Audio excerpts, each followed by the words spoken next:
of Ravens and Steelers. Willie McGinnis, of course, with me in studio here. James Jones and Kurt Warner. D'Angelo Hall will join us a little later as well. We'll get you ready for Week 13.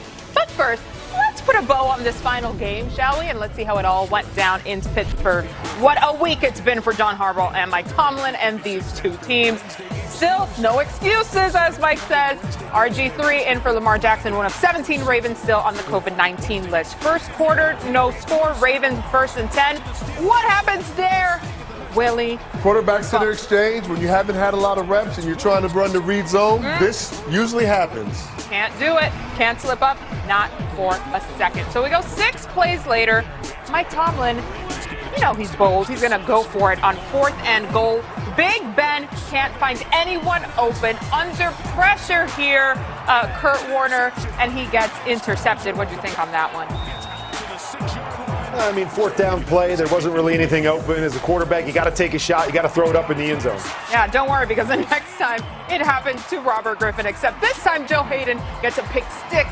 So it's the defense that puts the Steelers on the board first. 6-0. That point after attempt was missed. So we go to the next Ravens drive. This time, a little mind trick for punting on 4th and 17 after he messes up there.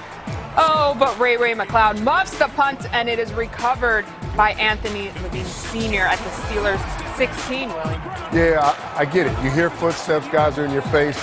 You got to keep concentration, and you got to handle the football. James Jones, we go 5 plays later. Ravens facing 2nd and goal. Gus Edwards muscles it in for that touchdown. The Ravens lead 7-6 there. We go to the second quarter. James, pay attention here, because Ravens are trailing 12-7. And Robert Griffin's. Look at that. You know how far he went, JJ? 39 yards. Hey, RG3 said, I've been in the film room watching Lamar Jackson take off too in this offense. Let me show you a little bit of what I can do. Okay. And it just sucks. Okay. Okay. Pull his hamstring. Hey, you can't do it back to back, Willie. That's the only problem. He ain't in shape for that yet.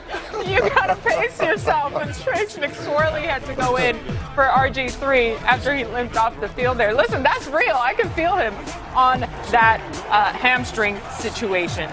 Clock ticking here now as we get closer to the half. Ultimately, time expires here and the Ravens come up with nothing at the end of the first half. Ravens trail 12-7 at the halfway point. Listen, that first half was rough. We saw turnovers, limping quarterbacks, just some of the grit that we're sort of used to seeing from these two teams. Woo!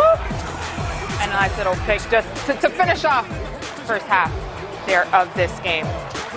Oh, nope, not having it. Nobody is. Got to have better situational football right there. It is. So we go to the second half, the fourth quarter to be specific.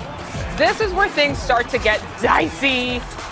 And who gets the touchdown is Juju Smith-Schuster. No one is happier than me who had him on their roster, fantasy roster. Not that it helped me any. That was the first offensive touchdown by the Steelers there of the game. RG3 still on the sideline with the ice on the hamstrings. Here's Trace McSorley to Hollywood Brown.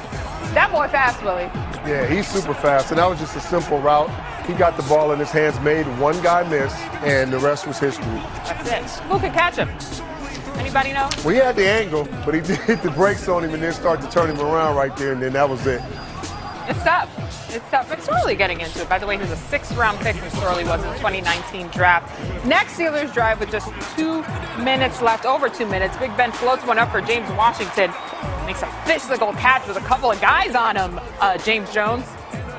Yeah, you know, MJ, whenever you throw it to a guy named James, when the game is on the line, you're in pretty good hands. That's what I know. So James Washington went up, made a play. That was the biggest play in the game right there for the Pittsburgh Steelers. Big Ben waving them off there, Kurt, as the final here. The Steelers remain perfect after an imperfect week, 19-14.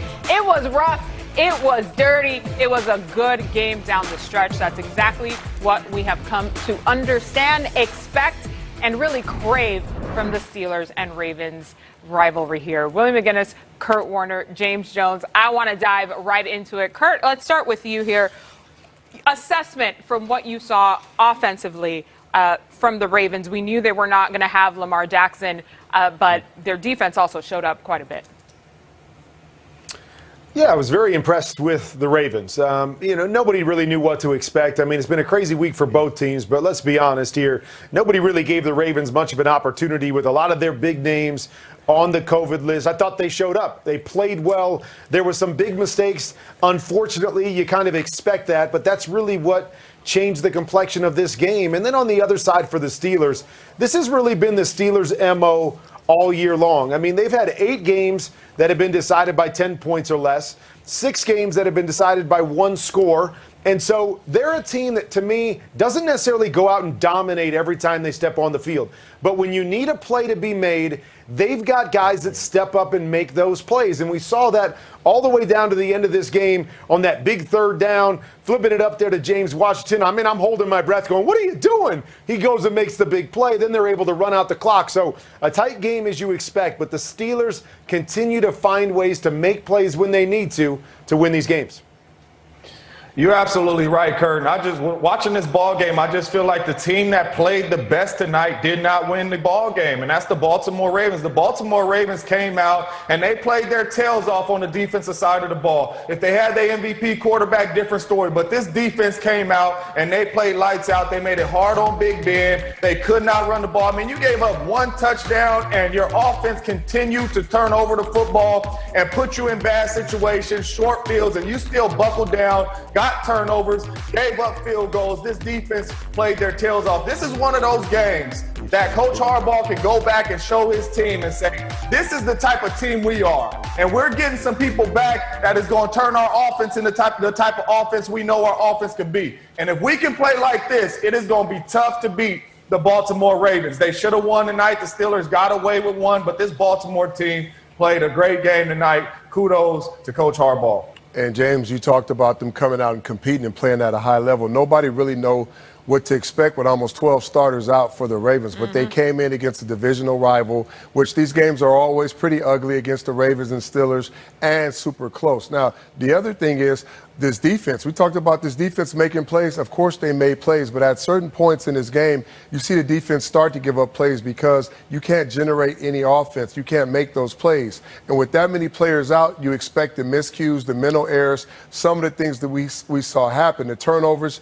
You can't throw a pick 6 against one of the best defenses in the league and give Ben a jump start and help him and give him a cushion. You can't turn the football over.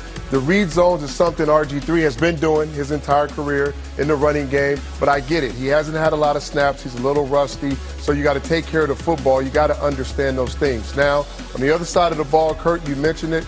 Hey, I'll take an ugly win over a beautiful loss any day. And Tomlin is upset. And, of course, great coaches and great players, they always point out the negative things. They don't really focus on the good things they did. It was a sloppy game. It was a divisional game. They didn't play the way they wanted to. They had issues on the special teams. The offense got started slow. The defense did give up some plays and big runs and different things of that nature. But you can always go in the film room, look at the tape with a smile on your face and say, hey, guys, we got away with one. We won the football game. That's all that matters. I don't know that Mike Tomlin is saying that, but yeah, he's a little upset. He's a little hot right now. Never satisfied, as he should be. But Kurt, do you have any concerns with what you saw offensively from the Steelers? Yeah, I'm concerned. As I was saying earlier, this is a team that doesn't necessarily dominate from start to finish. And as you mentioned, offensively, they're good. They make timely plays, but they're not great, and they're not hitting on all cylinders. And so when you look at the big picture in the AFC, and the big picture, let's be honest, is all about the Chiefs. You're going to have to be able to score points with the Chiefs. So I'm not sold. I like this team. They're balanced, and they can win a lot of different ways, but not sold on where they are offensively and if they can get all the way through the AFC, no matter what their record is at the end of the year. All right, guys, listen. We're definitely going to have to get into a little bit more on that later. But Aditi Kinkwala was at the game. She went one-on-one with Joe Hayden after the game. All right, Joe, I feel fairly safe in saying probably one of the most bizarre professional weeks of your career, a bizarre night out here. What's the general feeling right now? We're just excited we won. You know, it's been a long week. It's been very challenging, but we knew coming into this season that we were going to have to be light on our feet, like Coach C says, and we were just ready to go. Whenever we're ready to line up, we're ready to play. Joe, when you say challenging, what was the biggest challenge during the week and the biggest challenge tonight?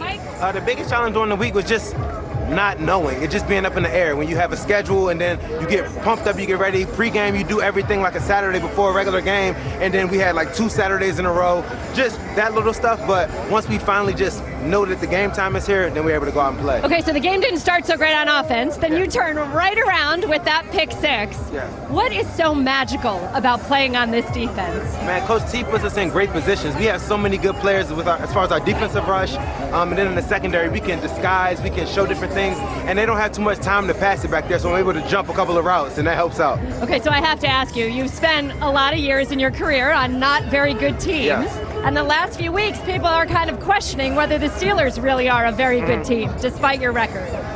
What is it about this team that separates it from a bad team? Why is this indeed a good football team? I think we're a good football team because all 3 phases, we're really, really good. We have a really good offense, we have a solid defense, and our special teams are amazing.